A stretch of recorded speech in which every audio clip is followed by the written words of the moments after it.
This is the solo that totally laid the smackdown on me when I was a newer player. Let's learn it.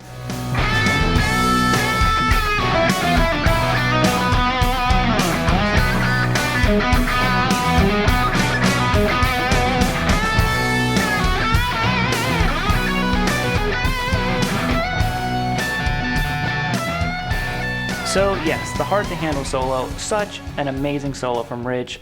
I remember trying to learn it as a much newer player, and man, I had just no clue what was going on. There's so many little things inside of this solo that I want to cover. So we're going to break it all down. Now before we get to that, I do want to say that we just launched the pre-sale for my new guitar course, Rock and Roll Bootcamp Next Level.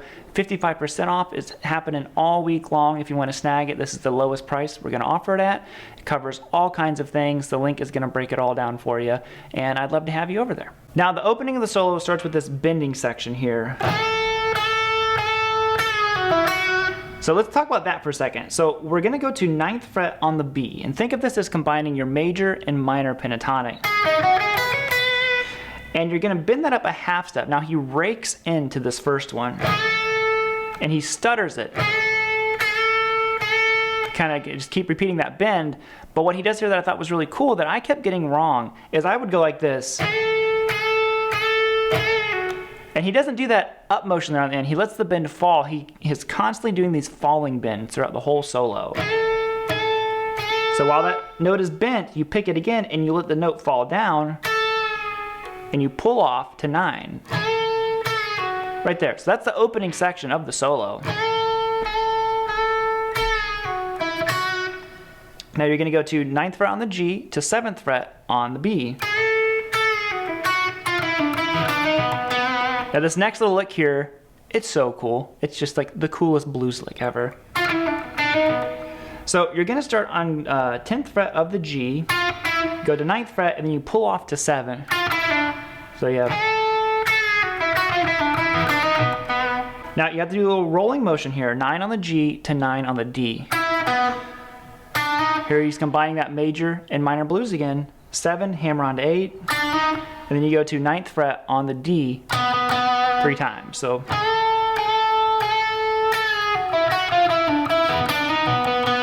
that whole section there is just chock full of really cool blues rock right there.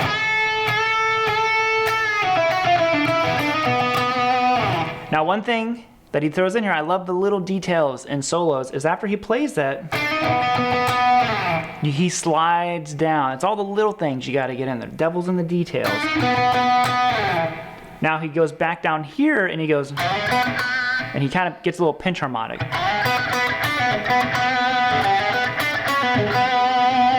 So we're sliding into 6th fret on the D, and you go to 4th fret on the G twice. Now he is adding a little bit of a pinch harmonic on those notes.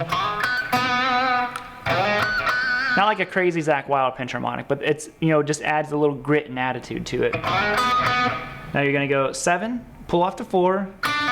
So after that you go to 6 on the D and then back to that 4 on the G twice. So next you're gonna hop back up to the D string and you're gonna go 5, hammer on to 6, 4 on the G, 7, 6 this time on the G, pull off back to 4, 6 on the D, and then 4 on the G. So you've got...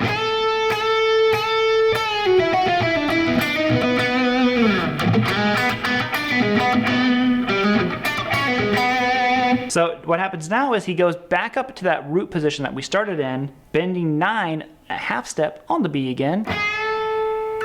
You let it fall back down to 7. Big aggressive bend here. On 10th fret, back to minor. Like, think about it as being major. Then he goes minor. Right there, that 10th fret, bend it, and then bend it again with a big vibrato. And this really cool lick. I love that lick so much. Again, bridging that gap between major and minor. So you're gonna slide into 13 on the G, then you go to 12 on the B. Then you're gonna go 14, pull off the 12 on the B. Then you go back to the 13 on the G, 15 to 12 on the B, and then you go 13 again on the G to 12. So the timing here is pretty tricky. He has this little like pause in there. Right there. Here you kind of sit on that original 13 a little bit longer than the rest of the notes. It's really cool. Listen to the song to get that timing all right.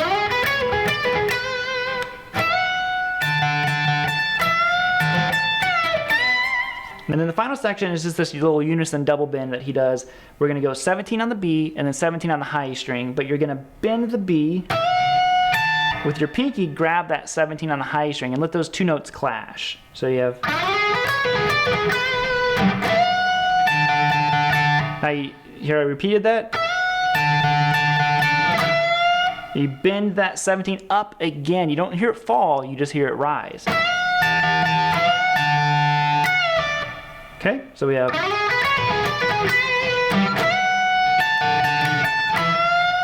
Here it goes up again, and then you kind of almost double time it. Let the bend fall, pull back off to 15. Then you bend 17 on the high string, up a full step, and then you're home. You made it. So all together, we've got.